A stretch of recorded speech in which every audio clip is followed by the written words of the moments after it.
Well, I did, most people didn't fight. My dad was an airframe mechanic, and he went overseas in late 43, early 94, and he came back in February, landed in New York actually, February of 1946. So where did you land when you went overseas? I landed over in France, and then I went into Belgium. Why was it so important to write to her so often? I don't know, just to be in touch with one another, I guess.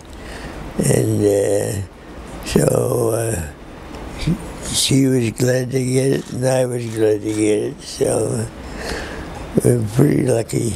You didn't tell her everything, did you, that was going on? Because it was pretty frightening. No, I didn't tell her enough that she was worried enough as it was.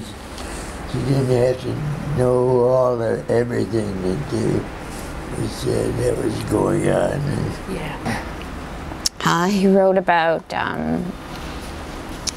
the Hitler being announced as dead. He heard that on the radio, and day-to-day life as an airframe mechanic, and he traveled from city to city, didn't you, or country to country, I guess, fixing airplanes. And yes, and you heard the stories about the Jerrys being shot down. The Jerrys, they were called, the Germans were called Jerrys.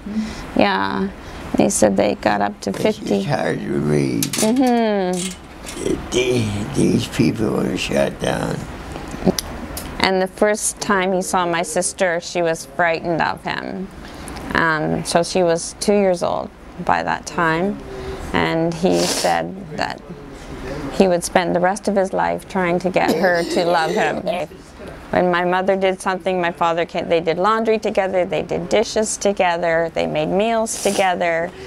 If she was weeding the garden, he was out weeding the garden with her. It was amazing.